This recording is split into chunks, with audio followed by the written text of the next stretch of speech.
The Final Fantasy Wiki Podcast is brought to you by Big Crystal. Don't believe what you hear. It's not siphoning all the life ether out of the world. It's making everything great.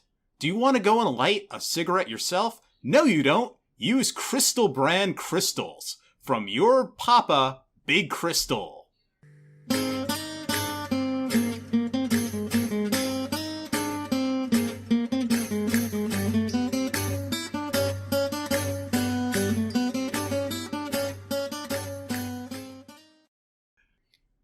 Hi everyone, this is BlueHighwind, and this is the Final Fantasy Wiki Podcast. How are you all doing? I just woke up this morning, pulled myself a big bowl of cereal, and used the crystal to make milk, and it was great.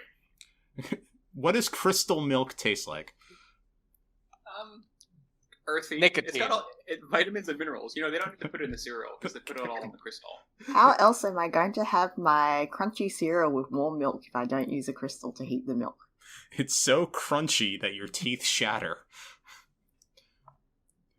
Just replace your teeth with more crystals. Yeah, Problem exactly. solved. Yeah. Crystalline teeth. So, we are gathered here tonight for Final Fantasy 1, 2, 3, 4, 5, 6, 7, 8, 9, 10, 11, 12, 13? No. 14, 15. We don't talk about 13. 15, no, we did 15 last month. It can't be 15. I want to say 17? No, 16. Look, just look at the thing and math it out. Yeah, Final Fantasy X plus Final Fantasy V plus Final Fantasy 1 equals Final Fantasy 16. Probably. I think that's how math works. Okay. Final Fantasy 2 plus God of War equals Final Fantasy 16. How about that? Perfect. Yeah. All right. So if you've never listened to this podcast before, we're the Final Fantasy Wiki. We're the greatest compendium of Final Fantasy knowledge anywhere in the world on the internet. Do not believe the lies that a wiki on a video game is as good as the real thing. No, you should go to www.finalfantasywiki.com. Or whatever our URL actually is. That's once again not our website. No, it's not. It's ffwiki.fandom.com, right? No. No, it's finalfantasy.fandom.com is the URL. But going to finalfantasywiki.com actually takes us to some sort of weird fake site that has 629 articles. You gotta love it. Oh, that's... Anyway, sorry, go on. 629 articles, is that as many as Martin Luther nailed to the church? I'm pretty sure that's, when he nailed his theses. 429 theses about crystals taking over the world of the church. Okay. I just didn't listen. So we're a monthly podcast and we talk about Final Fantasy things. Usually we're scrounging desperately for content. Not this time, because this is actually the second podcast of the month of June. Also, a big new Final Fantasy game came out a week ago. Also, everyone should introduce themselves. I think I said I was BlueHighwind already. 8-Bit, say hi. Hello, I'm 8-Bit, and I represent Big Pharma, and also Big Crystal by extension. Okay. Scathe, say hi. Hi, I represent Big Law and also Big Crystal. SomeColorMage. Hi, I'm just big. And you just said... I also represent Big Pharma because Big Pharma is really big. Okay, and I represent Big Medical Billing, I guess. The nightmare. You're also Big Pharma. Oh, yeah, you know what? I work for a pharmacy, so yes, I do represent Big Pharma. The tendrils are everywhere. We're all in on the grand conspiracy. So, this game came out a week ago. I'm currently about 9 hours in. How far is everybody? I think we're probably about 20 hours in, I'd imagine. Same. I think I'm equivalent with those two, yep. I am pretty sure I'm the furthest in. Like, I'm a few hours ahead of you in Scathe. Like, I have pretty much completed the third of the 4 big areas, and at the moment just in the middle of stuff in between, like wrapping up that and starting the next and, like, I guess the final story arc of the game.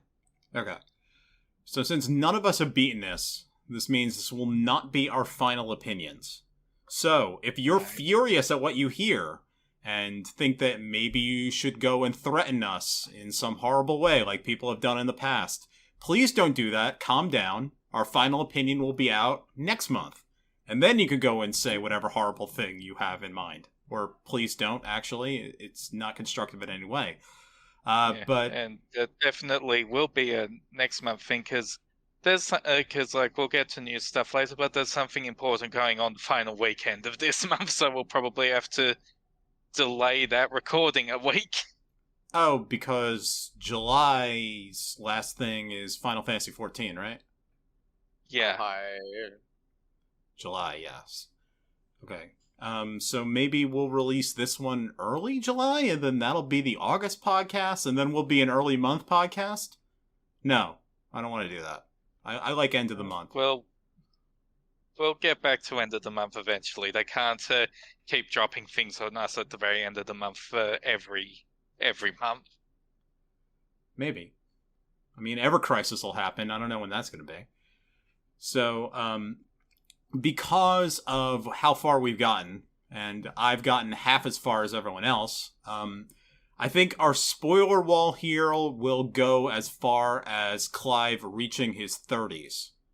So, anytime that Clive is in his 20s, everything before that, that's fair game. I don't mind if you spoil me. Everything past that, I think roughly we should avoid big spoilers, like story stuff. Game spoilers, I think, are fair game no matter what. Like gameplay spoilers. And that's just wiki rules. Gameplay spoilers aren't real spoilers. Yeah, exactly. I mean, we shouldn't talk about how Clive settles down and finally buys his own house, learns how to play guitar in his 30s. He, goes out for, he tries to change career paths, but decides that in the end, he's actually pretty happy being a murder hobo. And the rest of the game is actually just kind of a farming simulator. So kind of interesting. So it's the Witcher 3 Blood and Wine DLC. That's what this game turns into. Yeah, exactly. Okay. I will say it is interesting that even though it's been 18 years since I started playing Final Fantasy games, Clive is still, I think, older than me in its final incarnation. Yeah, he's like 33, I think, at the end of the game or something like that. Very symbolic age. You know who was 33 at the end of his life? No. Oh, Jesus. Oh. Yeah. Oh. I wish I had a funnier answer for that, but I didn't, actually. It's just Jesus. I don't know why, but the first thought that popped in my mind was Everest Galois, but he was not 33 at the end of his life. No, he was only 21. Anyway. Famous French prepositions. Yeah, there's the secret fourth half of the game where Clive becomes a prophet and wanders the desert and then is eventually crucified. It's actually a very controversial game, which is why it was banned in Saudi Arabia. Oh, that's why. Okay. Oh, also, I did not get the answer of the hot Saudi Arabia unfriendly scene yet. I guess that's when Clive's in his 30s. Yeah, that is. I mean, most of the story arcs revolve around the Mother Crystal. That's like related to a fourth Mother Crystal guy. Okay. Clive, however, did have a nude scene. Yep. That's correct. Which there's quite a few nude scenes in this game. So far, I've seen half the dominants naked. Okay. What was interesting about Clive's nude scene, though, is that he was wearing his clothes before that. And then he was not wearing his clothes, meaning that Sid must have undressed him and then thrown him in the cell? Because he was totally dressed before he had, had his big moment. Even after his big moment. It's just one of those things, It's one of those deep lores that Sid actually just has a compulsive desire to scrub all of Clive's clothing, but he fights against it. As seen by the fact that he doesn't change his clothing after in his 30s. It has become dirty and ragged. You know what? I guess that's technically spoilers. Yeah. You know what's interesting, though, is because there is a nude Clive model in this game, that means when this game releases to PC, there will be a nude Clive mod, like, almost immediately. Like, within 2 days. Yeah, we are going to find out within probably like 1 hour of the game coming out on PC whether or not Square Enix modeled the dominant sticks. Oh, there's the world race then. Who is the first dominant to get a nude model? Is it Benedicta? Yeah, what's interesting about all the nudity is that they cover it up Austin Powers style. So despite the attempts of the game to be like ultra mature, Yeah, there's like it's still like, kind of comical. I feel like the scenes with like the most camera changes are just the naked ones because they just keep cutting and panning around to make sure you can't see anything. Not even the butt crack. Why even... Alright, you know what? There's a lot we need to say about this game, but I guess we should get into it immediately. What is everyone's overall opinion of Final Fantasy XVI, the 16th game in the Final Fantasy series? Do you have metrics, or do you want us to just free speak? I think we should just free speak. How about... you know what I want to do eventually? Like, we have to reconvene and do the Ranking Final Fantasy Games podcast, but with 16 in there. But we don't need to do that now. I just want to know what everyone's feeling is on the game. Like, general temperature in the room. Okay, I can start. I'm warm. Is warm good or warm bad? Warm is good. Warm is good, yeah. Warm. Cold is warm. bad. So I've recently, along the Trace, replayed Final Fantasy 15, as we talked about in the previous podcast, or was it the podcast before this one? Anyway, it doesn't matter which one it was. And that game is much, much, much worse than this game. Amazingly worse. In pretty much almost every way. Except for the fact that, of course, when I was playing Final Fantasy 16, I just wished that there were 16 tie-in enemies and books and cup noodles. They're all necessary for the lore of the game. None of which seem to exist. The lack of cup noodles is a serious negative, yeah.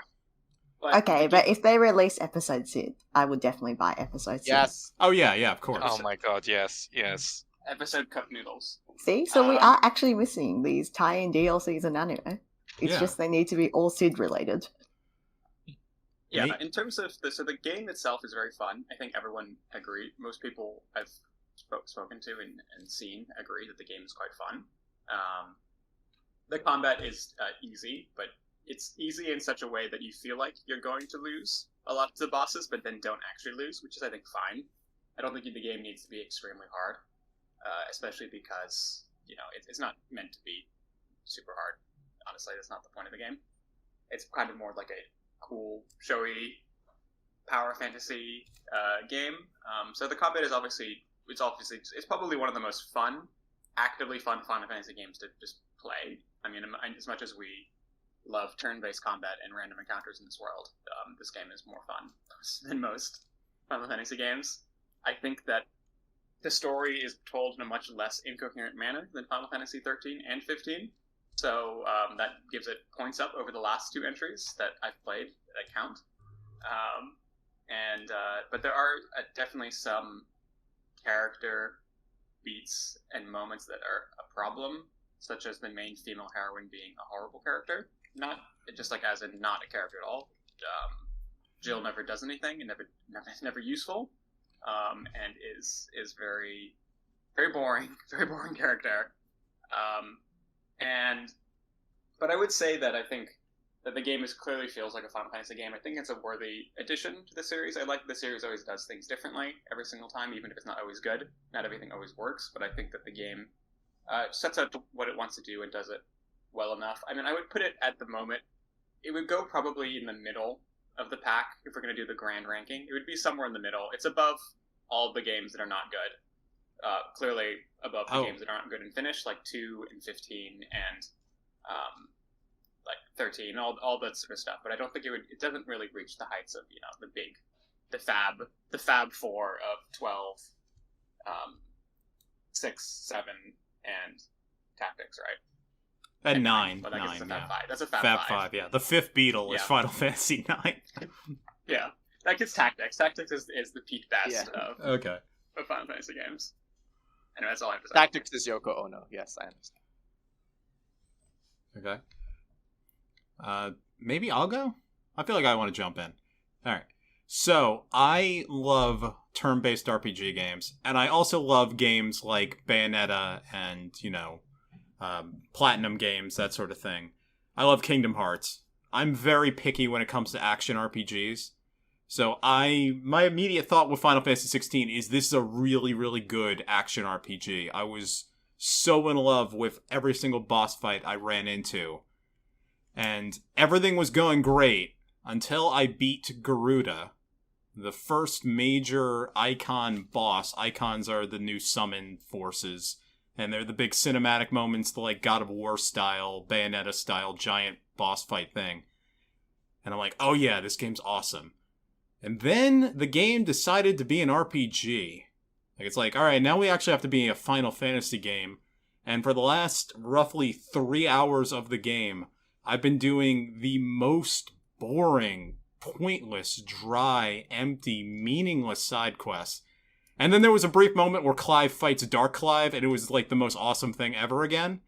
And then it's right back to, let's run around, pick up 3 things, go back to this guy, do this, do that. Do I actually have to do all these side quests, by the way, guys? No. No? Unfortunately, there is not a negative in the sense that in the second half of the game, which we won't talk about too specifically because of spoilers, but in the second half of the game, the side quests become more meaningful and actually give you useful stuff. Uh-huh. But unfortunately, the main quest starts getting interspersed with tedious, random bullshit that happens for hours upon the time. This is a big negative of the game. I forgot to mention. This is probably my biggest negative, besides Jill as a character, is that the main quest just suddenly randomly grinds to a halt after great epic moments, literally for 5 hours, to make you collect random parts of a ship that does not get built, and then you go and have to go find a ticket that is lost for about another hour before you can continue doing anything fun. And this is a pretty big negative of the game, and happens constantly in this game, unfortunately. That's the biggest negative of this game. I mean, I'm overall quite positive, but this is a pretty big negative. It does feel like they were trying to make a God of War style game, which would be about 12, maybe 15 hours at most. And then it's like, all right, we have to have 40 hours of game here because this is a Final Fantasy game. And then they threw together just the most... I mean, even Final Fantasy 15 had this a lot too. Just the most utterly meaningless, bland, passionless side quests. You just go around and you grab 3 things and you walk over to the guy and you give him 3 things. And you know what's interesting? I was playing Nier, the original one, a couple of years ago, the PlayStation 4 remake of that. And that game has so many of these same style of dry side quests. But it feels like that game has some sort of commentary on the very nature of RPGs themselves and what your hero's doing and how they're going around being everyone's little bitch doing random stuff. That there's something intriguing about it. There's a kind of vibe to it. Where this, it just feels like this isn't even like the real game anymore. Like, I don't know if Yoshi P or the director were actually involved in this. Did they just like throw this to an intern to throw this together with what was left over with the engine? It's bad. That's really bad. And the difference between that and the exciting, awesome, fun boss fights, it's kind of shocking. It is definitely Yeah, it's like there's a very, clear breakpoint around that second time skip where before that, all the side quests are like, wow, this world and everything in it fucking sucks. Maybe you get to see an atrocity happen or something, but, you don't really get to do anything about it. Then, 5 years later, you just realize, oh, fuck, you're the protagonist. You're allowed to fix shit. Oh, yeah, I just... Oh, sorry, you could go on. I think the side quests in nature are quite like the Final Fantasy XIV side quests, so if you enjoy those, I don't think you'll hate the ones in this game. I think they're kind of a mixed bag overall. I'm probably less negative than BlueHighwind about this, in that I do quite enjoy some of the lore and getting to know the characters a bit more. It's in the first half of the game, there's not really that many side quests. There's 2 or 3 at a time, and then there's a break of main quests between it. I think one of the problems is that I can see what they're trying to do in the structure of the game, where you have big exciting moment, then a period of downtime, then big exciting moment again. But the balance isn't quite right between the two of those, and it gets a little bit predictable to do that. There are some great side quests in the game, though, which I'm happy that I've done, and I did the side quests because I wanted to know more about the characters rather than necessarily for the rewards I was getting from the side quests. I think later in the game as well, Clive has become more appealing to me because there's just a sense that he's a nice, helpful person, and the fact that he just sort of says, all right, in the same voice to everyone about these things makes him seem like just a nice dude helping out. Just saying the nicest, most polite stuff in the most gruff voice that what's his name, Ben Starr can manage. Yeah. All right. Yeah, he's like frowning, but he's just like, all right. You know what? I think Clive is actually Sora, but like grown up. I think that's who he secretly is. Like underneath all the edge and the big breast-bearing suit that he's wearing with red, and he's not shaved, and his hair's Sora messy. does wear red and black. That is indeed the Sora color scheme. He has a dog. There's Goofy, and oh, you know what?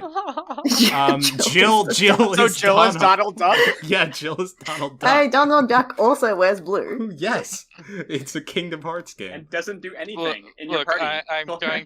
I'm going to vague because this is technically Sora story spoilers, but there is definitely one moment where most of us are in Yoon's private server. There's one point where in that channel I started yelling about Donald Duck for a reason. I think I've heard this, and I guess we'll save that for next month. Has everyone given their opinions? I think we're missing one person. I don't think SEM and I have actually given overall opinions yet. Okay. I mean, let me go. At the moment, while it's certainly not my favorite in the series, and I can point to things that I don't quite like about it, I'm loving it. I think the RPG systems are a little threadbare. Like, the itemization is just bad. It's like, you can't, your weapons and armor may as well just not mean anything. It's just, oh, this does 5 more damage. And then 10 minutes later, this does 5 more damage. That is, probably, I feel the worst aspect about the game, that, it just feels like the equipment system shouldn't exist. But aside from that, I'm enjoying the story. I enjoy the hype moments, and criticisms about Jill aside, I think she's a good character when she gets to do something, but the story barely lets her do anything. I think this may be one of my favorite casts, aside from that one particular problem. Sid alone is probably worth 9 other characters in another Final Fantasy game. He's so awesome. Yes, he's one of the best characters I've ever put out. Yeah. Yeah, Sid is fucking amazing, but also I love Clive. I think I love Dion. I think Mid is very good. No, Mid is cancelled after. Okay, sorry. I guess this is third. Yeah, these are all people I don't know yet. I figured there's a Mid. There has to be a Mid eventually, right? Yeah. Benedicta. Benedicta is a big fucking discourse magnet. I can tell already. She is a JRPG bad girl. Every trope involved with that. She's sexually active and thus will go crazy and have to be killed. It's not great. It's functional. It's better than Jill, because there's something there at least, where Jill, as far as I can tell, is nothing at all. Maybe they should stop naming characters Jill. There is one character who is fucked up in plenty of very uncomfortable ways, but whenever that comes up, I just can't help but laugh at how fucking over the top they went with him. So, and the base gameplay, there are some things I'd like to see done better. For the entirety of the game, you're stuck with that one basic attack combo for your normal attacks, and that's a bit annoying because you are going to have to do that a lot. It takes a while for your special attacks to come off cooldown and stuff, but it still looks really good, and this battle system is more about looking good than actual strategic decision making and stuff. Although later on you do unlock something that does actually make you consider what your abilities actually do and how to properly use them. I like that pretty much every icon has at least one block and counter move. You can play extremely defensive if you know what you're doing,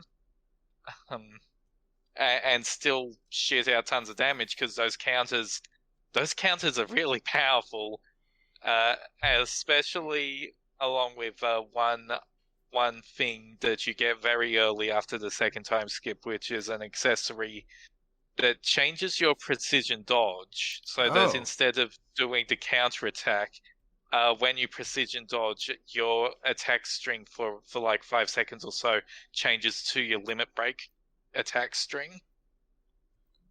Okay, I need to play these later bits because I need to see more of this combat.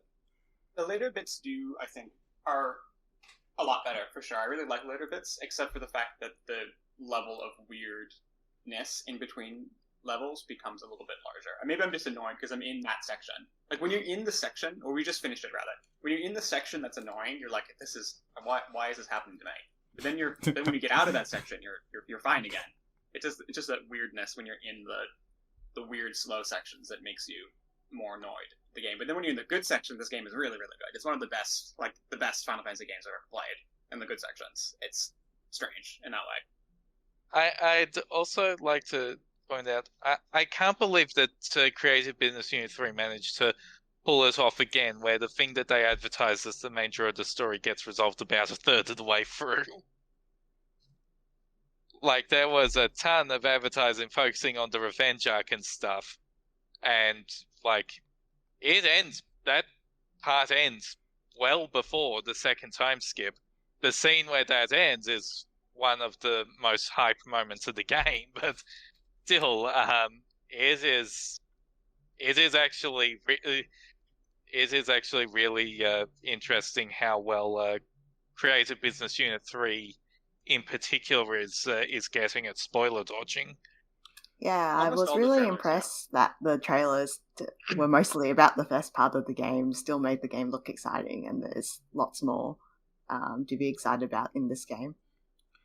I don't know if that stuff's actually done, because to get more spoiler heavy, something is controlling Clive, and I'm guessing that that's going to be the evil god that we're going to overthrow and destroy, because one must overthrow and destroy a god in a Final Fantasy game. Also, my prediction that Joshua is not actually dead, I don't know if that's true, but I'm going to bet basically everything that Joshua is not actually dead, or will come back controlled by the evil god, and you will have to kill your brother as evil god. I mean, yeah, you don't have to. Maybe. You don't have to. I'm not. I'm not Smiles going. innocently. Yeah, everyone just starts. Everyone starts looking the other way, whistling, trying to put on their best poker face. I think this game does a good job, even though it hasn't. It is done well in not revealing a lot about its second and thirds. I feel it does a good job at continuing what happens in the beginning. There's enough. It gives you enough to chew on, and I think it has enough. The story makes sense in a way that, like, 15 and 13 kind of didn't. It's like, okay, we're doing this now. Yes, the valleys in between where you do random, like, crafting side quests is kind of like, oh, this is maybe pointless and maybe enjoyable. But I think the overarching plot so far, it's like, okay, yeah, I'm here. I see this. My sense of it is that the plot has, aside from being told more coherently, maybe a little bit overshot in terms of the slower pacing compared to 15. But what it really has is thrust, where you really are driven to know what is going to happen with this world, what's going to happen with these characters. There's lots of mysteries. Are they going to be resolved? Will they come together? and I think that's a big plus in the game. Especially, I think the first 5 hours of the game are so intense that after the big Garuda battle, I was like, surely we have to take a break now. I can't take another 5 hours of this game if it's going to go at this same breakneck speed. Every fight where an icon is involved just keeps topping itself. Yeah. Like, yeah, the Phoenix fight in the prologue, that's okay. Then the Garuda and Ifrit fight, I mean, that one feels a little clunky, which, I mean, I guess makes sense for story reasons, because Clive has no idea what the fuck he's doing. Then you get the Dark Clive fight, which fucking rules, but, you know, like, the icon viz only at the very end, and that fucking rules, but you don't actually play as Ifrit in that fight, really. And then the next ones are after the time skip. No, this one before the time skip, the final boss of it. Right, yeah, that one. That one, really I forgot about that one, because that's, like, your opponent's technically not an icon, but yes. Yeah, and that is the one where Ifrit starts to feel really good to play as. Whoa, and then there's the... That was Ifrit just talking. motorcycle outside. Okay. And then there's the first one post time skip, which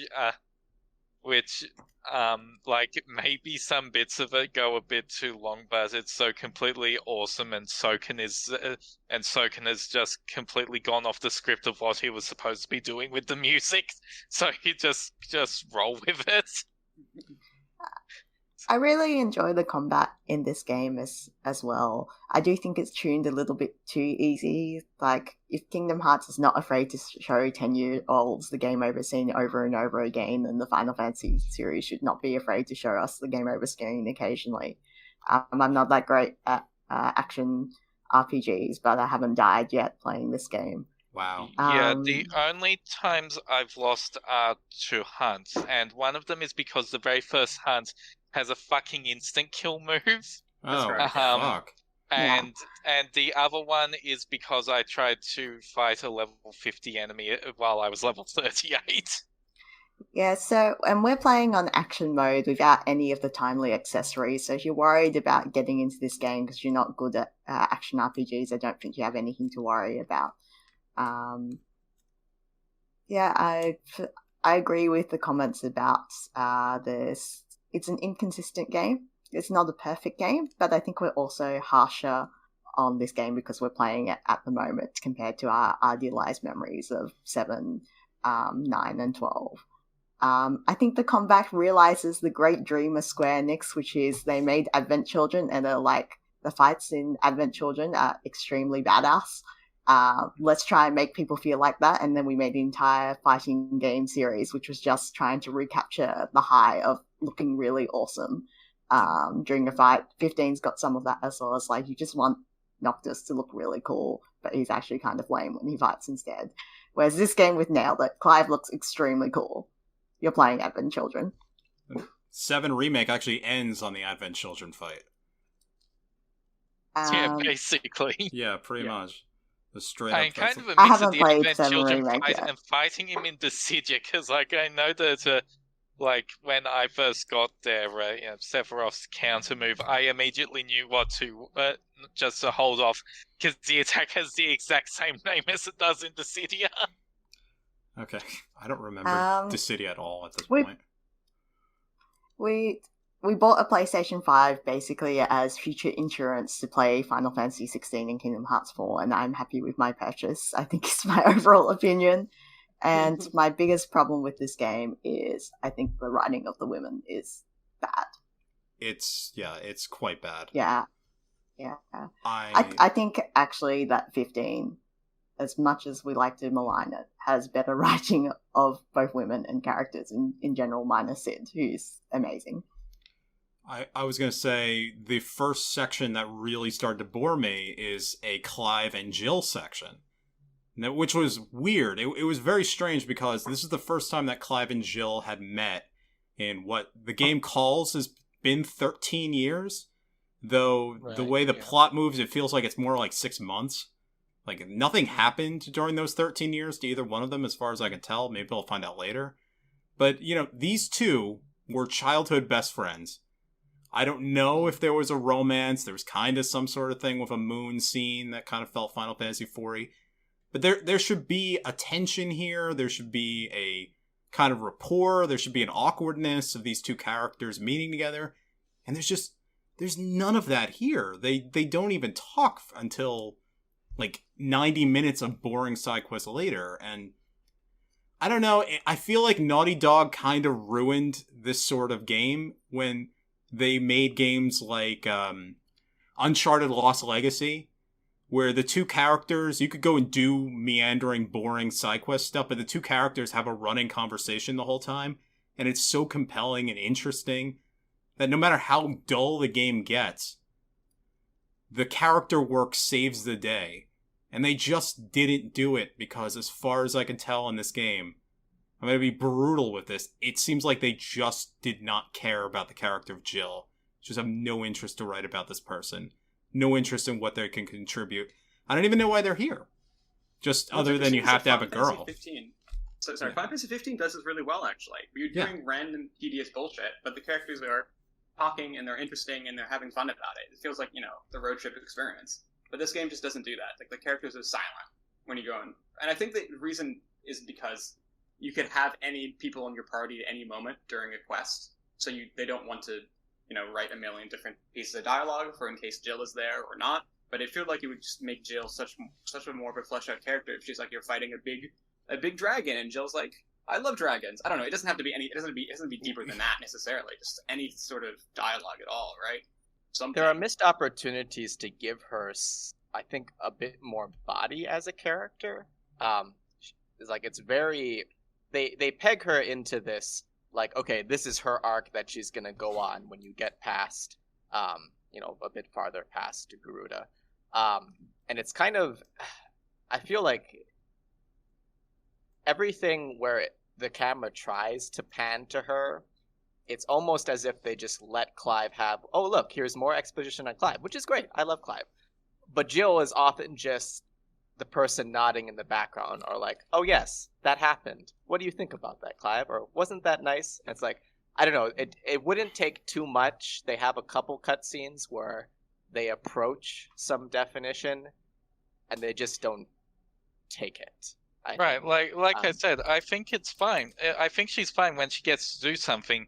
But she'll have one dungeon where she's a focus point of the story happening, and then she'll fall out of the plot for an entire story arc. Yeah, the blocking is so weird on the scenes when she's around for the side quests, because she's like a major character, but the way she's standing, she might as well be one of the anonymous, pre-made Unreal Engine 4 characters that you're talking to. Yeah, no party members are allowed to interact with the side quests except for Clive and Torgal, and a lot of the time Torgal doesn't either, which it's very missed opportunity. You don't need to consider every option. You just need to consider, okay, what if you're doing this as soon as it becomes available, and then have a fallback if the people that would be there at the time aren't present. I think the other problem is she just has no chemistry with Clive, and not even in so much the romantic sense. But I think I really like Clive. I think he's a great character. Maybe we can talk about characters in general in this game next. But he's kind of he's very deadpan. He's quite understated, except when he's angry or crying. Man is in touch with his emotions. And I think he needs characters who are larger than life and wackier for him to bounce off. Otherwise, the game kind of loses a bit of energy. And I think that's why Sid works, is because he's a larger than life, loud, wacky character who forces Clive to react to him. Whereas Clive is just kind of, all right. Yeah, Sid has that energy. Byron has some of that energy. But Gav.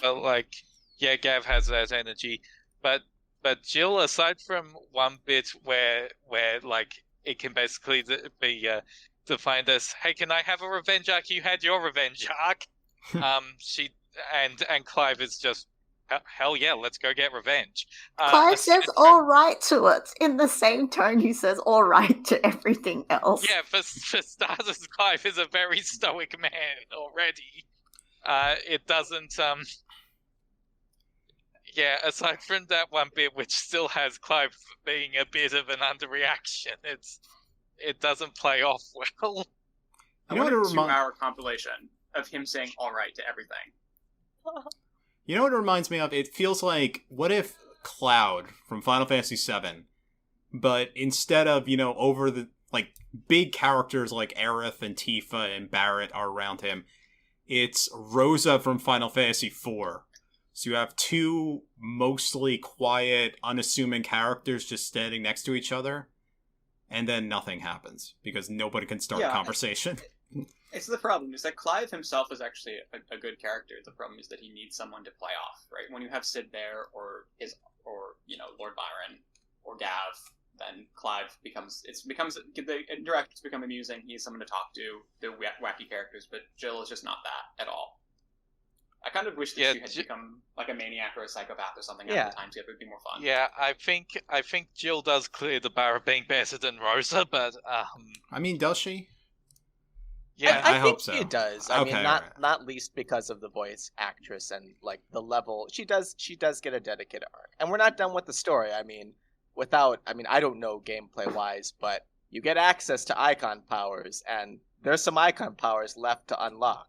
Okay. So I mean, I would hope she's back in the business in some way related to her powers. But yeah, I mean, she could turn evil. Now that you bring that up, I do need to get those Shiva powers in my sphere grid. I guess icon order isn't exactly spoilers, and I don't know. No, it is. Don't tell me. Yeah, don't tell us. Don't tell me, because then it determines where we're going next. And then the next, you don't realize that the last icon is the Parisian fashion icon. Correct. Leviathan. Oh no. Well, that's the other thing too, right? There's certain spots available, so it's oh, who is it going to be? Anyway. Yeah. I don't know if Leviathan's in this game. Way. I don't think Leviathan is in this game. How about I phrase it this way? I'm partly into the third act, and I don't have Shiva yet. Interesting. All right, so something also something note has to happen. that there's room on the ring for what looks like 7 icons. And there are 8 in this game. Does a freak get his own ring section? Your big center circle is considered to be Ifrit. Oh, okay. Yeah, but Ifrit is not listed as one of the 8. That's where all the Ifrit abilities appear. Okay, so at the start of the game, they say that there are 8 icons. And Ifrit is not one of them because Ifrit is the second fire icon. Okay. It's not listed so officially. Phoenix, there is Garuda, one. There should be 8. Ramu, Bahamut, Odin, that's 5. Titan, that's 6. Oh, Shiva, that's 7. So there is an 8th one that's missing. You're right. So I'm hoping that's a big. Maybe it's not going to be that important, but I would like to remain somewhat in the mystery of that, because I think it will be, there's going to be one exclusion, and I think it's important who that exclusion. Maybe it won't be. Maybe it'll be oh no, this 8th icon, never mind. But I'm hoping that'll be some level of spiciness. Leviathan just had some awkward social media posts before the game had to be removed last month. Leviathan is phoning it in. Leviathan is telling us that we have to go and believe in institutions right now. And even if we distrust what the Supreme Court is telling us, we have to just go and trust their judgment, Yeah, Leviathan believes really heavily in the status quo, and is actually... it's really weird how Leviathan just, turns out to be, a terrible Twitter talking head, and just... Yeah, we're all happy with Leviathan. Well, that's okay, because Musk broke Twitter again, and now nobody can see their terrible posts unless they have an account, which why would you? Well, maybe you're a sad addict like me, and are still trying to go and win the Twitter game. Alright, where were we? Anyway. I think... A character still, right? We haven't really said why Sid rules so much, right? Like, we just said that he rules, but we should probably, like, describe what's so It's because awesome he's a about this hot guy. Sid who fucks. That's all there He is is to it. he is a He's hot Mysterious Thunder Daddy. Mysterious Yeah. Thunder Daddy is a guy that I read that said. He is- I agree. He is the most daddy that any Final Fantasy character has ever been. In the entire history of this series, no one has ever been more daddy than Sid is in this game. His voice is so deep, it's almost subsonic. I know. Every time I hear it, I'm surprised by how deep it is. I can't understand a fourth of what he says, but it's fine. Yeah, he I is mean, the he's- actor from The Witch. Let me find his name. If you haven't seen Ralph The Witch, Ineson. yes, Ralph Ineson. If you haven't seen The Witch, by the way, incredible movie, and his I- very deep voice is great in it. Yeah, go on. Sorry. I think a great thing about I think a great thing about Sid is I mean, I was a bit worried about the game being too edgy, but Sid is, despite being super awesome, is not an edgy person in terms of morality. He is genuinely trying to help Clive, stage his Clive intervention to make sure that the poor boy does not throw himself off the nearest bridge. He believes in freedom and liberty for people and fighting for what's right and the good fight, all of that. And that it's worth trying and worth believing in people. Like, he's inspiring in that way. And he's also mega awesome and User style. And he's But nice he's to not- everyone. And he's not infallible, which I think is excellent. Like, there are certain points where he admits failure. He admits, not ignorance, but like he just doesn't have a good answer. You know, he kind of falls back on what he believes on. There's a level of, I think, despite the fact that, you know, Thunder God Sid is perhaps the, you know, one element of inspiration, I think there's a level of humanness and humility to him that makes him very well-rounded and very believable. He also jobs for Clive because he gets his ass kicked by Benedicta, and then, you know, you get to go and beat Benedicta right there. So he's doing his great job as a side character. Yeah, and considering what happens at the end of that Garuda bit, like, yeah, he was totally jobbing because, like, yeah, he's still, you know, ready to go full power the second shit actually goes south. Oh yeah. Oh, by the way, Ramu has boobs. There's totally boobs on that model. What is going on there? Is that just like how all men are in this universe? They just have like gigantic pecs. Yes. Okay. I mean, yeah, Clive's built like a fucking Dorito. Because it's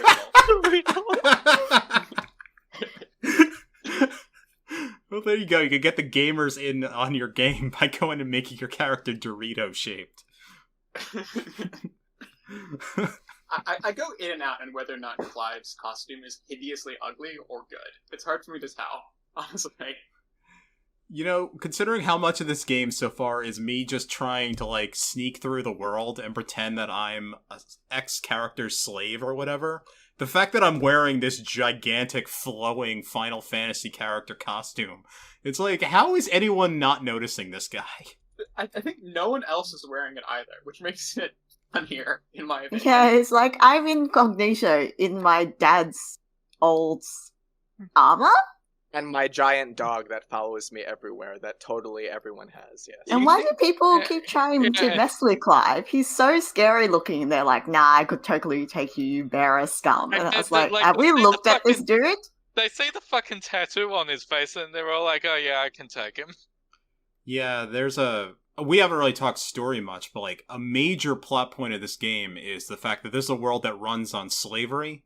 Another plot point is that it runs on eco-disaster. I've just gotten to that one, but there's a race or class of people who are bearers who, I think if I understand correctly, they are the ones that are able to use magic. And for most of the world, Yeah, they're they treated... can use magic without the aid of a crystal, but it comes at the cost of, like, destroying their own body. Okay. So. Yeah, and they, what was I got? Alright, so the world treats them as effectively slaves, and you end up getting this big tattoo on your cheek.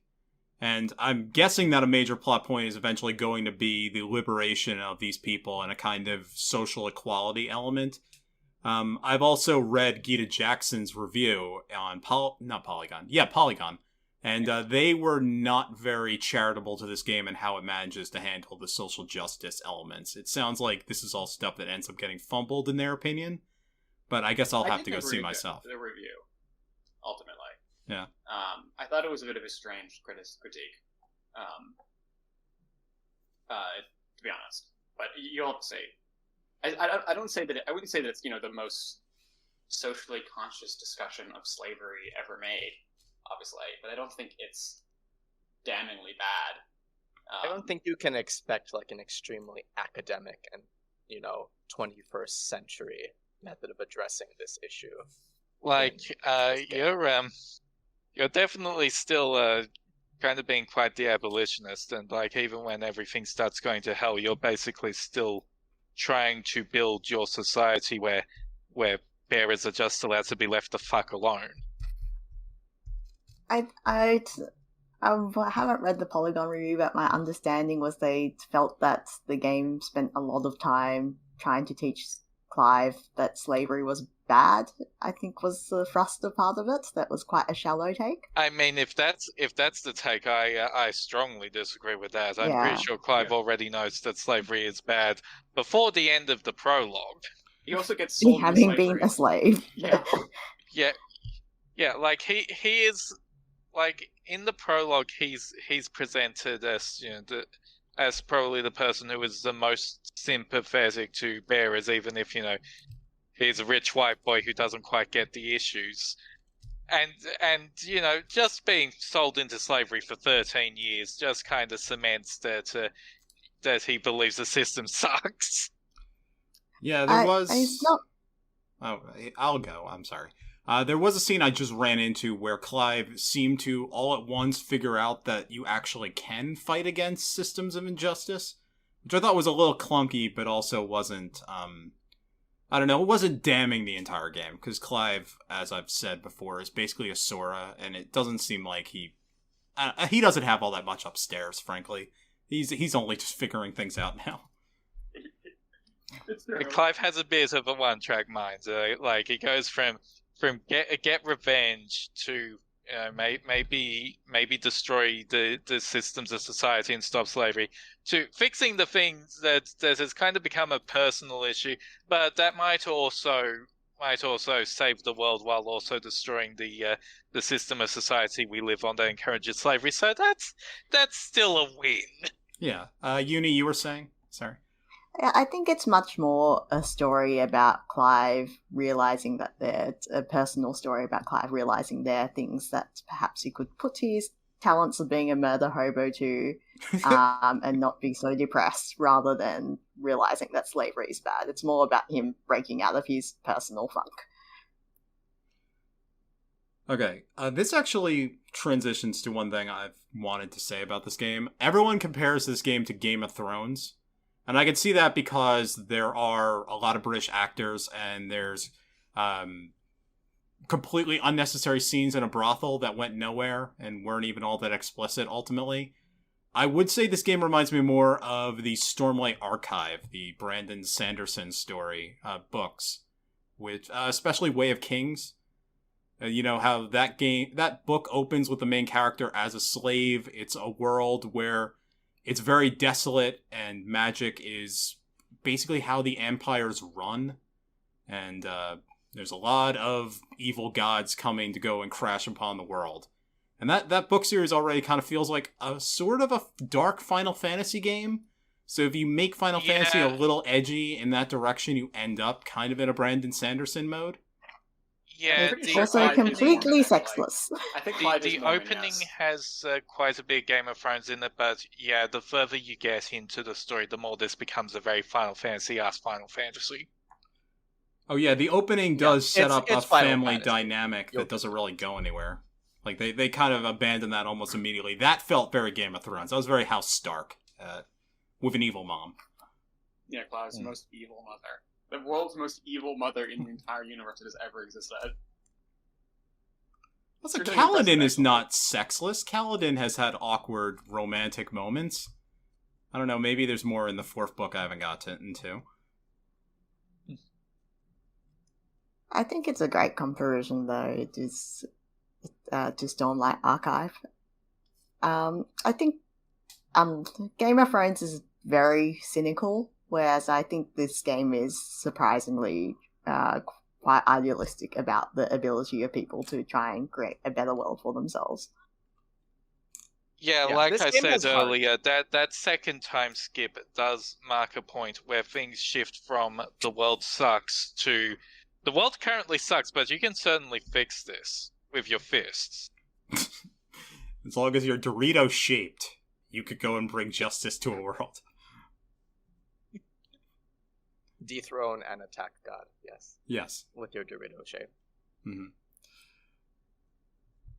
What else do we need to cover? 8-Bit, I think you were trying to get a point out, right? I forgot what that point from 2 minutes ago. I guess I didn't really fully flesh out, my overall opinion of the game. I think that, as we discussed earlier, this game has very excellent peaks, and multiple people have said it's a way of dealing with the in-betweens. I think gameplay-wise, this maintains attention. There's something just really satisfying with just, like, I don't know.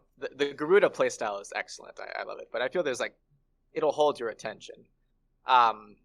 We can get into all those, I guess, kind of controversies about, like, I don't know, how this game handles certain, real life things. But I feel that there's a lot that has been, like, leveraged against it or assumed about it, or like, oh, it's gonna bomb because of this, that is really not valid, I think.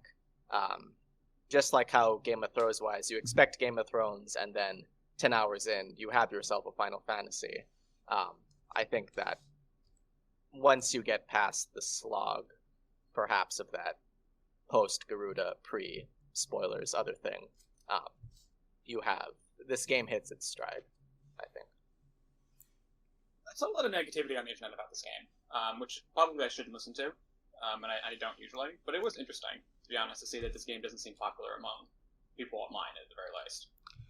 Yeah, I don't know how much you can take anything, because, I mean, what's the internet happy about these days? Nothing. I mean, they're haters. I mean, there's definitely, this game has, I don't want to say the word haters, it's just to dismiss people's critiques, but there are just some haters, to be honest. No, I think, I don't want to dismiss anyone's critique either, but it's very clear that the current engines of online discourse are, let's go and bring out the most negative opinions, and that level of controversy in of itself kind of drives a fandom.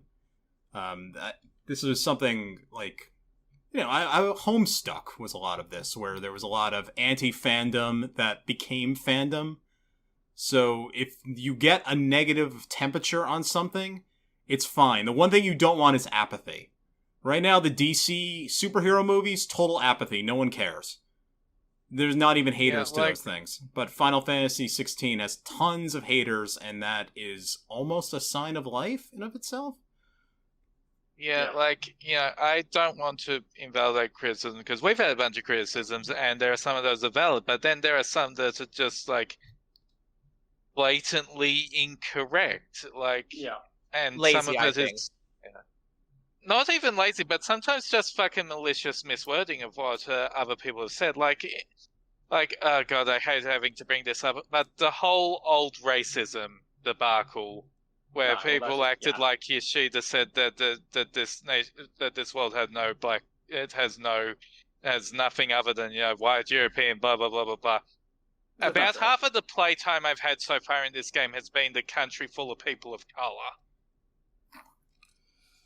Yeah, there's a lot of people who look like they're North African or Arabic in this game, which accurate representation. I think the most manufactured controversy has been the whole thing about Final Fantasy's not turn-based anymore.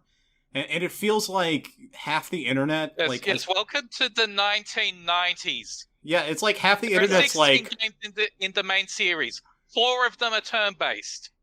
And one of them is not even the 4th game in the series. Okay, but even like active time battle system is looks like a turn-based game. That's functionally that. But it feels like everyone has been asleep since Final Fantasy IX. It's like, no, everything's changed. The series has not been that kind of game in 20 years. It's been not that kind of game longer than it was that kind of game. Yeah. It's strange, honestly. One of the things I really admire about Square Enix as a company is that they try to do new things. And I mean, I've enjoyed Tears of the Kingdom a lot, but it's not that much different from Breath of the Wild. It's Breath of the Wild, but better. Whereas this is a completely different game to Final Fantasy 15, which is a completely different game to 13. Yoshi P put out a statement before the game's release about what makes a Final Fantasy game, and I think he said something like you need to have the best story, the best gameplay, the best graphics. You need to have Moogles and Chocobos. And I saw some people really didn't like that answer, but I thought that was a great answer for what Square Enix does. They try and do something different, but they try to do something that pushes the envelope. I particularly wanted to highlight... sorry, but I do want just that there was also a bit of tongue-in-cheekness in that, because he ended that answer with, and if you're missing just one of these, people will hate you forever. Yes. I wanted to highlight one of the things I really enjoyed about the use of the PS5's increased capabilities is in the body language and the facial expressions of the characters. Yes. There's intense focus on these, even for quite minor characters. I talk about how Jill and Clive have no chemistry, but one thing I've really appreciated, particularly post-time skip, was the way Clive stands near Jill, the way he moves his hands around her is really quite incredible. Great work of art and use of increased capabilities, which I hadn't thought about. I agree that the romantic chemistry that's clearly supposed to be there is lacking, but they do make it very evident that these two care for each other. Yeah. No, I think that there's some great... we haven't even spoken about the graphics. I guess it goes by without saying this is the best looking game I've ever played in my entire life, right? We can just accept that and move on. That's a hard bar to hit at this point. It is probably the most PlayStation 5 looking game I've played yet. It's the first truly next gen thing other than the Ratchet and Clank game. I mean, when I walk into it's like a throwaway area forest with Sid early on. It looks like even those areas look incredible. If you just sit and walk and look through the amazing detail of the environments, almost everything looks just incredible. The load times are really short. I've noticed that people online were complaining about performance issues, but I haven't noticed that many except with Garuda's tornado ability, which absolutely crashes the frame rate and makes you can't see anything. But besides that, I haven't noticed that many performance issues in the game. I am running on performance mode, and the day one patch probably fixed it, but otherwise I haven't noticed anything particularly egregious when I've been playing. The one thing I noticed is that there was a lot of clearly manufactured, you have to shimmy through this one thing to get to the next fight, which is extremely how PlayStation 4 games would solve this problem of hiding a load screen. Right, but I don't think it's actually a load screen due to how things are structured. I think a bunch of them might actually be an occlusion culling thing so that they can save performance by just not having a bunch of the level not on screen. Could be that, yeah. Or it could be, this is just the rhythm of how these games are, because what originally was a kind of performance-saving action has now just become, you know what, this is a great way for us to go and separate scenes. Well, they've been doing it since the Mega Man boss doors, right? Where they load the game by going through the doors. Yeah, or Castlevania Symphony of the Night has the one screen between save points. Yeah. I think they also kind of drop off a fair bit after the time skip, to be honest. There's less shimmying. There's more opening doors. I love opening the doors in this game. I don't know why opening doors is a mechanic in this game. I love the PlayStation 5 controller that makes you, that gives you the haptic feedback R2 thing when you press the button. Okay, speaking of haptic feedback, this is, I guess, a mild spoiler. There are chocobos in this game. We discussed that already. And there's no chocobo song. There's what? No chocobo theme in this what game. What in the fuck? All right. There's a intro-ish song. They play one bar of the chocobo thing. They try. All right, Yoshi P, jail. I'm going to jail. I'm reminded because the chocobo, of course, is the haptic R1 triple feedback, and the chocobo once again can drift. Okay, all right, but still, I don't know. As is custom to the series now. can't. How do you not have But a but goddamn... yeah, like the reason why I think it's more like a culling thing or something than a loading screen is because they do kind of fall off, and it kind of depends on where you are. If you're in a more outdoorsy natural area, there's a bunch of shimmies and ducks and stuff, but get anywhere close to a city, and most of those scares are replaced with hold R2 to open door. Or hold X to pick up an object. I don't know why I gotta hold X to pick up objects, but I have to hold X. For most stuff, which is nice. All games. Tears of the Kingdom should have you suck in all 10,000 million things that fall on the ground. Just cause. Yeah, I guess we should, Tears of the Kingdom coming out, and then Final Fantasy XVI coming out right after that. I would say, in so many ways, because I hated Tears of the Kingdom's combat, it feels like I've been living on raw hamburger meat, and I finally got a big, delicious steak in this combat. But then, everything else about the game in terms of side quests and that sort of thing, Tears of the Kingdom side quests are actually fun and creative, and I like the NPCs, and they're all weird, goofy guys, and now it's like, crap, now the steak was taken away, and they've replaced it with raw hamburger meat. Why can't I have all steak? Why does there have to be so much raw hamburger meat? It's like my favorite sociological experiment where they fed people meat under a black light, and then they turned the lights, and it turns out all the meat was dyed blue, and people would throw up. So that's the kind of thing. That's In rude. terms of Tears of the Kingdom, I think, having played this game just after Tears of the Kingdom, because almost everyone did, it's kind of the anti-Tears of the Kingdom. The game is very linear. The combat is actually good, as opposed to Tears of the Kingdom combat, which is not in any way. No. But I agree that the side quests are different. It's just a very different game. I mean, I'm enjoying Final Fantasy XVI more than Tears of the Kingdom overall, just because I just like linear RPGs more than I like... this is not an RPG, but Maybe I like that's linear games. the greatest praise we can offer this series. Yoon and Scathe, we have not touched Tears of the Kingdom since Final Fantasy XVI has released. Yeah, Tears of the... Well, you can also just tell the amount of time we put into this game versus Tears of the Kingdom. We weren't playing Tears of the Kingdom every night, but we played this game basically every single night since it came out. So there's that.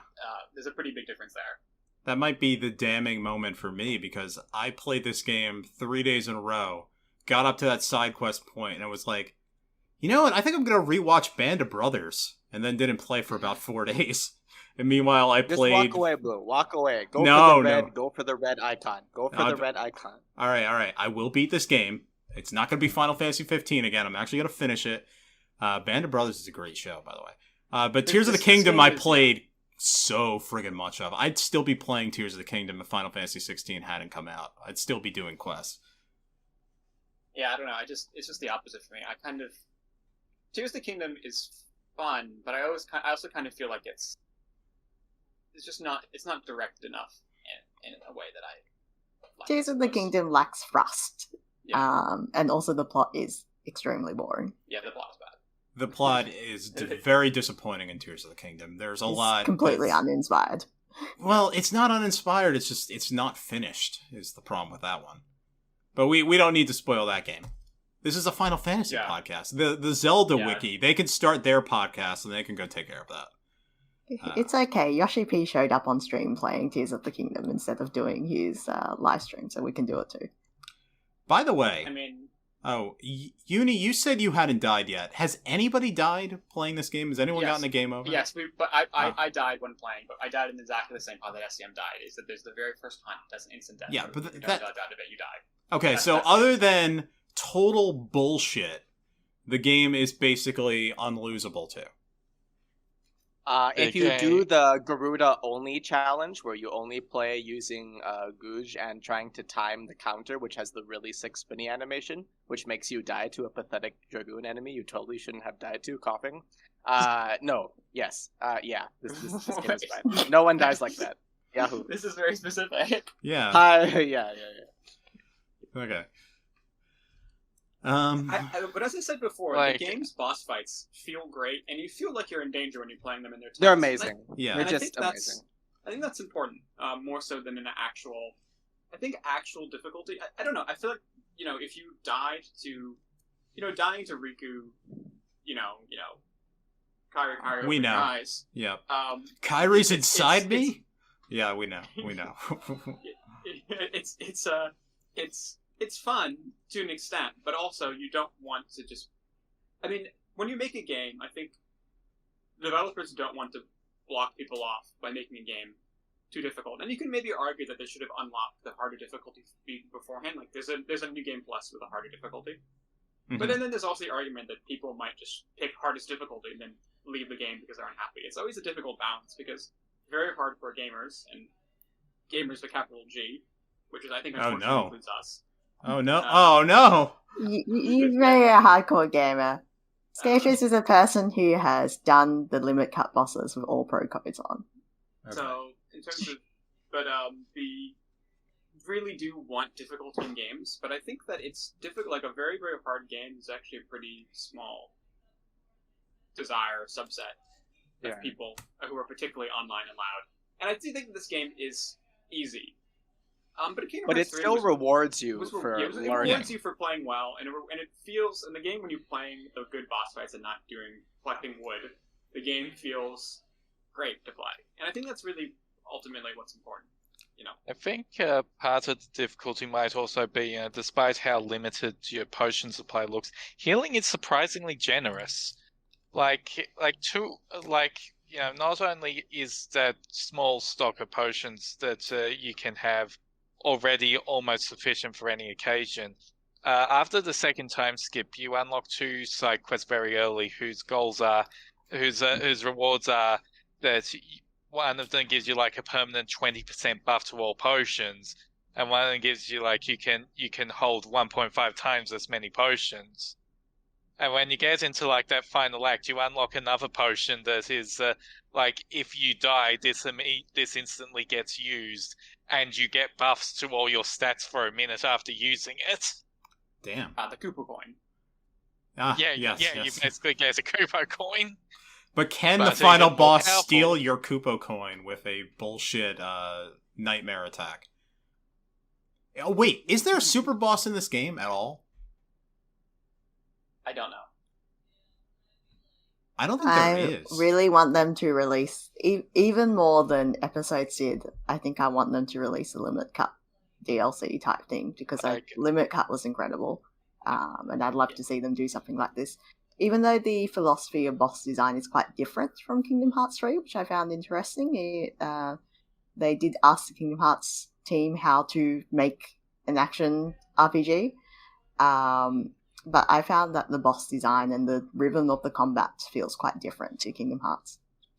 Yeah, what I noticed is the big difference with this game is that this is you're practically always on the offense. It's very Bayonetta, where Kingdom Hearts 3's most difficult bosses, especially the organization rematches, those are all about finding the very tight windows when you can go and land a big fuck-off combo on things and wipe out 2 bars of health. Where in this game, you're constantly... Right, Kingdom Hearts thing is very push and pull. The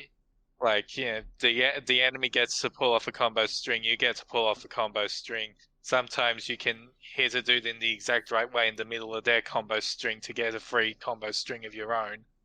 Not really a lot of that in 16, because the only ways to interrupt an enemy aside from just blocking or dodging the attack entirely is get their stagger gauge to halfway or get their stagger gauge to empty. Yeah, you just play the Garuda counter only playstyle mode. That's what you do. Yeah. And you do unlock a block eventually. Oh, I don't. No, blocks are for cowards. All right. No.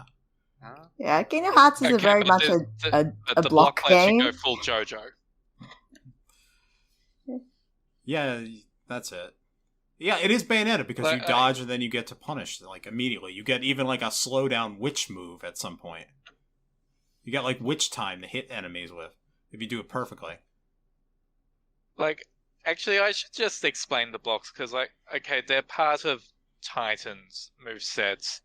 His standard ability that you always have with that icon on is a block that if you time it and block something with it, you counter with this 3-hit combo that ends with a huge uppercut.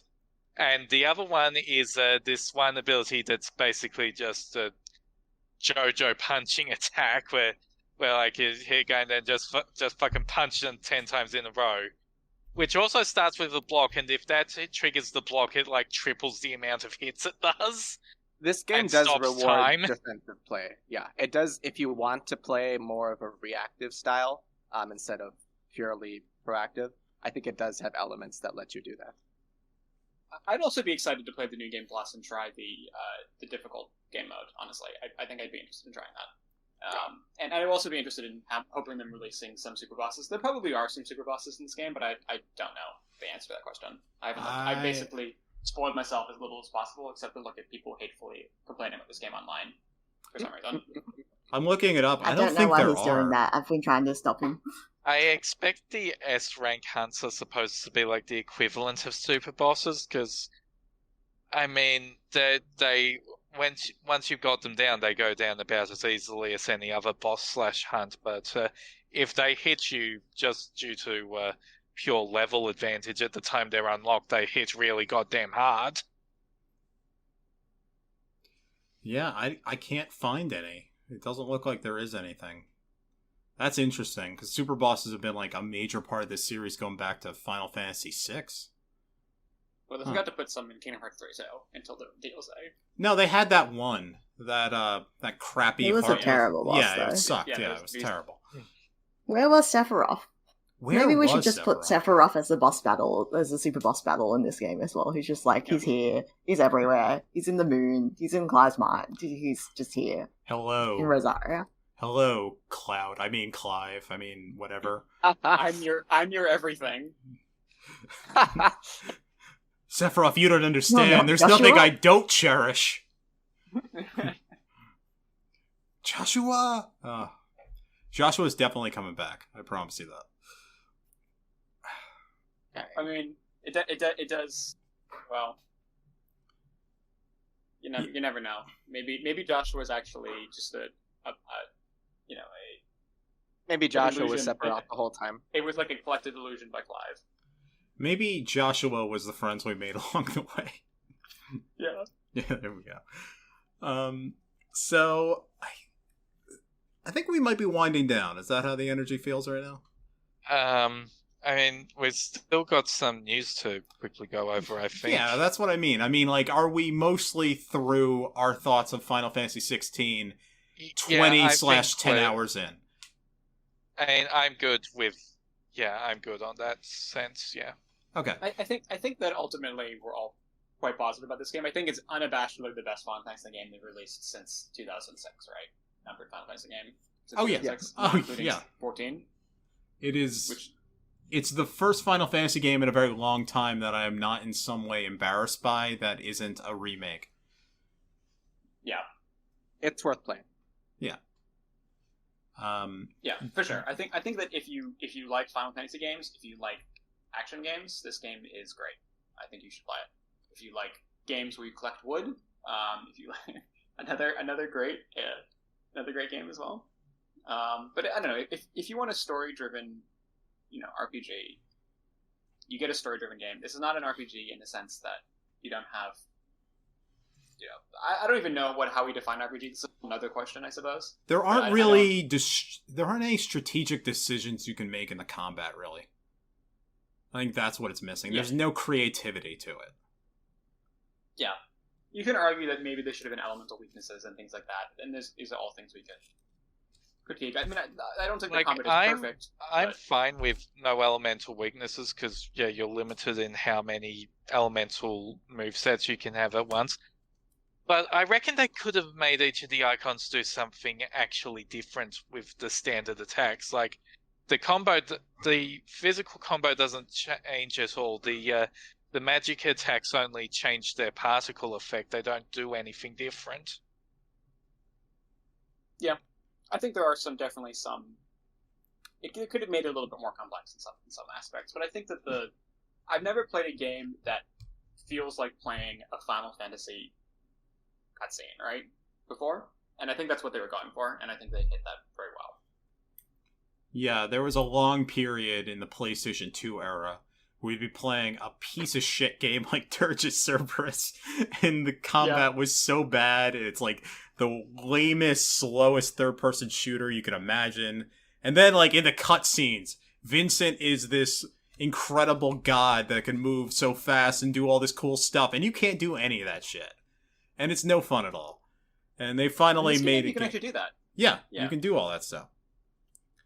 I'm just reminded that Koji Fox, the lead translator for 16 and formerly of 14, one of his earliest Square Enix works with Dirge Cerberus. Oh man, that's a bad script. That's a bad script. He grew as a person. He did. We all did. I don't know about you guys, but I was quite not anxious, but a bit nervous about this game coming out because it just hadn't been a great Final Fantasy mainline series for a long time, and it's a series that obviously we of the FFWiki really want to see do well. So I'm so glad this is a good game. It's a great game. Yeah, you know, I've been negative. I would say this is a really good video game, and so far it is probably the second best game I've played this year. I think you're in the nadir right now, Blue. I think you're probably, who knows? It could go out, could go to hell in the last 2 hours of the game. But I think right now where you are is probably what I would describe as the lowest point in the game. There's so 2 I hope points in that the game where you do get dumped in weird side quests. I hope that stuff, you'll enjoy clawing out. Yeah. Well, here's what I'm gonna do. I think we mentioned this off mic, but it turns out that the only side quests you actually want to do are the ones with a plus sign next to them. So I'm gonna go. Those are the only ones you have to do. Yeah. So I'm gonna go. Those are the ones that unlock stuff. Yeah. So I got like 5 green exclamation points around me. I'm gonna go walk past those guys, 2 middle fingers up, go mainline right to the next major thing, and then have the time of my life. Yes. I would recommend you do post the second time skip the quest about Otto's backstory because I thought that was quite sweet. Oh yeah, that's the other thing. The side quests aren't just boring. Most of them don't really have much of a plot relevance yet, but maybe we'll get more. In the second half, there are plot relevant side quests, Okay. but I think it's pretty obvious which ones are plot relevant in the sense that you can see which characters are, the important characters will give you important side quests, right? Yeah. Right. And it depends if you just Yeah. like the character, like if you like what's his face, Blackthorn, do the Blackthorn side quests. Yeah, If you and like there's like a Quentin very... for some reason, you can have the That's Quentin fine. deep lore side quest.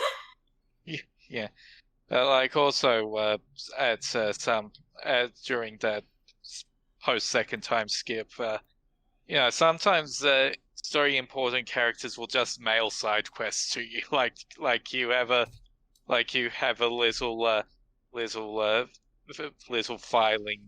filing shelf for letters in Clive's bedroom post second time skip, and sometimes in addition to them just sending thank you for help with this side quest stuff, sometimes they just send you a plot hook for another side quest. Okay. So, you want to do news? Let's do like our 3 bits of news that we got. Alright. Okay. All right. Go for it. So, first big piece of news. Final Fantasy XVI. Have you heard of this video game? It has, it sold 3 million copies in its first week, which is quite good. Okay. It is not, however, probably good enough for Technobliterator to win his bet. I think it needs to sell 12 million. Is that right? In is 10 million by the end of the year. Is it 10 million by the end of the year? Yeah. Are there Okay. even 10 million PlayStation 5s in the world? There are, yeah. There's like 40 million. Yeah. Okay, you know what? Okay. Technobliterator could win that bet. I probably should have gone with 12. It's gonna be tight. I mean, I still think it's a bit of an uphill battle because, 10 million was last year 15's lifetime sales. Depends on And- when the PC version will come out. Yeah. Yeah. Well, the PC version can't come out this year. Like the exclusivity deal I think this game expires will on sell a like lot September of PC, for sure, 'cause 31st. you can definitely do some Yep. silly things with mods. I think mods. All the will be- FF14 players that don't want to buy PS5 will likely buy this game when it goes to PC. Yeah. Like, I believe Yoshida also did say at one point that that the PC version won't be released as soon as exclusivity is up because PC optimization takes a lot of work. When has Square Enix ever attempted to do that? I care about PC optimization. Yeah, Well, this when is does the anyone 14 anymore? Yeah, when did they ever try? No one makes good PC ports anymore. Nothing runs anymore. Video games are too complicated. This is the same studio that brought us 14. They actually tried to make a game that works at PC. That's true. It is kind of amazing that they managed to hammer, the dying remains of Crystal Tools into these two games, 14 and 16. And actually have them fucking work. Does Final Fantasy XIV run on the Crystal engine? It runs on the modified. They didn't have time to make a new engine for A Realm Reborn, so they took the 14 1.0 engine, which was Crystal Tools, tore out all the shit in it, and just basically winged it from there. And playing Final Fantasy 15, you can really see that you can feel that people were just full of joy to move off that engine onto Unreal Engine for Kingdom Hearts 3 and 7 Remake. Because just playing 15, you can just feel the game is just not... There's like furious hamsters running in the background trying to keep it together. It runs great on PlayStation 5, though. Looks great. The other problem is that it's not going to run 60 FPS constantly, and that's what PC gamers and gamers seem to want now. That's suddenly the standard, and it seems to be a practically impossible one. So if it doesn't run 60 FPS stable upon initial release, there will be a huge angry Reddit thread about it, assuming Reddit survives that long, because who knows how much of the internet will be left by the end of 2023 is the good question. I don't know how we've come to this when, if all these people are like the same age as us, they grew up playing just complete jank. Yeah, I don't. I can't get over the 60 FPS thing. Just seems I can't. I'm not going to get into it. That's a discourse that's I'm going to get myself into trouble with. How about the next news story? Yeah. How about the next news story? There is a rumor that Final Fantasy VI, a remake of that, is highly desired by a lot of Square Enix staff. This was reported by Nosy Pixel. Yoshinori Kitase is the one that said it, actually. But Kitase hates Final Fantasy VII soundtrack, so he's cancelled. He is cancelled? So... What a I have to fight him, too. But between Final Fantasy VII Remake, Final Fantasy IX Remake, Final Fantasy X Remake, will there be room for Final Fantasy VI Remake? And one of those is complete bullshit. You have to figure it out. Yeah, you have to figure out which one. Oh, and Final Fantasy Tactics Remake, too, which is heavily rumored. I wouldn't be surprised to see a Tactics remake, because they did a Tactics Ogre remake last year. So, but they already kind of did a Tactics remake. But I don't know. Property Tactics is great. What they should do in a remake is remove Thunder God Sid from the playable party, and the game will be much more balanced. No. But then ultimately, the answer would be no. They should replace Thunder God Sid with Sid from Final Fantasy 16. And just make but he's also Thunder God Sid. Yeah. Just make it even more OP. Yeah, but he loses tastefully. Something that Tactics Sid is incapable of doing because he is tasteful, but he cannot lose. Yeah, if Thunder God Sid had jobbed to Ultima, and then you were able to fight Ultima at the end of that game, it would have been much more epic. Anyway. Last news story? This came out a couple days ago. So Microsoft is in the middle of a gigantic lawsuit with the FTC involving their attempts to go and buy Activision Blizzard. One of those things was during Discovery, all kinds of documents about basically everything involving Xbox and Sony came out. It's this incredible treasure trove of information that you'd never know about anything. Like, one of the things we found out is that Last of Us Part 2 apparently had like a $200 million budget. So Microsoft was looking to buy a number of companies, or like was considering buying it. Like, they had internal conversations about this. One of those was Sega. One of those was a company called Square Enix. But I guess that never quite happened. Microsoft are the dumbest fuckers in the industry at the moment. Yeah, the idea was combining Square Enix's robust mobile native portfolio with our own could potentially help us create a motive native Xbox Pass SKU and have suspense. You know, this is all corporate speak. Also, they're very interested in moving into the Asian markets, which they completely failed at trying to do back in the Xbox 360 era. I think that it's emblematic by the fact that there's three really big, the three big companies released their three big games: Tears of the Kingdom, Final Fantasy 16, and then Microsoft released some horrible vampire game that was apparently terrible. And I think that just kind of Microsoft's priorities can just show you how done they are. Like they had two games in this period that you could point and draw attention to. There was Hi-Fi Rush, which was apparently a very, very good rhythm action game. It's quite good. I played it. I recommend it. Right, yeah, and then Redfall, which was a completely fucking broken piece of shit that the devs were hoping that Microsoft would cancel when they got bought out. Guess which one Microsoft gave more attention to? Well, yeah, that's a whole other thing. But they are releasing a little video game called Starfall soon. So there will be one gigantic, probably well-reviewed game from each one of the major console manufacturers. And technically, 16 isn't even a Sony game. That's going to be, Spider-Man 2.